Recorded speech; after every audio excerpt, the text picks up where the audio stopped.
health, and faith. And the horses were moments away from destroying everything. A protective rage sent my legs chasing after the buckets, desperate to salvage what mattered most. "Don't move," commanded Dr. Lin, stopping me in my tracks. "Ask for what you need." But I couldn't make a sound. I had moved to Hollywood to pursue acting at 7 years old. The city had lured my mom and me as the nexus of filmmaking, but it disguised a harsh reality. I spent the next 10 years of my childhood stifling abuse under a picture-perfect facade. By 17, my body couldn't uphold the lie anymore. 15 pounds underweight, I collapsed on the floor in a cold sweat and admitted myself to a rehab center for teens. I was 8 weeks into treatment when Dr. Lin organized an equine therapy session about the danger of silent suffering. If I didn't learn to communicate my struggles and advocate for myself, I stood little chance of recovering from a fatal illness. But after a lifetime of denying my own needs and being controlled by industry executives, I was wary of trusting anyone, including myself. "Use your words, Alyson," Dr. Lin hammered, studying me behind her clipboard with a mix of expectation and concern. The hungry beasts snorted and stamped as the buckets emptied. Dust motes swirled, causing me to choke. "Say something." I glanced at Dr. Lin's boots, unable to meet her gaze. Shame burned up my esophagus for failing a simple assignment. Self-loathing filled my lungs. Years of buried pain rushed forward, and the mask of having it all together shattered.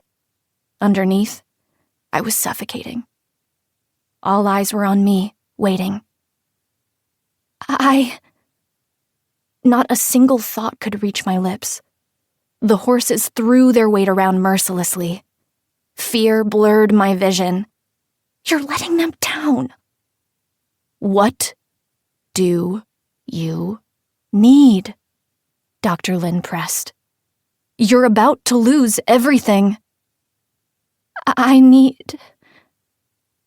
The sun dipped below the horizon, casting shadows over the pen. I spaced out as if exiting my body, drifting into emptiness. From far away, I finally heard one word. "Help."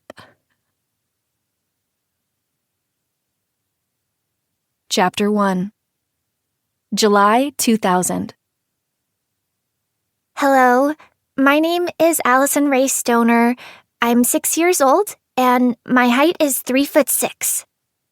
I straightened my back and turned side to side to have my facial profiles and body evaluated by the judges. I hope my belly isn't sticking out over my shorts, I thought. Can they see my heart pounding through my costume? The speaker flapped his hand at me expectantly. I froze in confusion. Headshot. Oh, right. I swiftly presented my resume that listed my performance training. The left half was crinkled from my damp fingers. Gross. I held a permanent smile featuring 2 missing front teeth and waited for my official cue. Action. The room went dark, and the spotlight shined over my Hawaiian skirt set. I grasped my Mickey Mouse stuffed animal to the point of strangulation, fixated on the audience. Tiny lamps lit up the row of judges with an amber glow. 1 was on a phone call, 2 were scribbling on scorecards, and 2 glared directly into my soul. I don't know if I was more thrown by the frantic distractions or the piercing eye contact. By my feet, a digital timer counted back from 3 minutes. 2 minutes and 59 seconds to leave an impression. Points would be deducted for going over, so I wasted no time. I cleared my throat, grabbed the microphone off the stand like a house regular, and launched into my comedic routine about a trip to Toys R Us gone awry. You've really got to hand it to short people, because we can't reach it. The crowd roared. I was in the bottom 5th percentile for height for my age, and my high-pitched chipmunk voice made it all the more unexpected to hear what came out of my mouth. The store clerk sees me. To keep listening to this audiobook for free, click the link in the description. It will take you to a free Audible trial where you can listen to this and many other books for free for 30 days.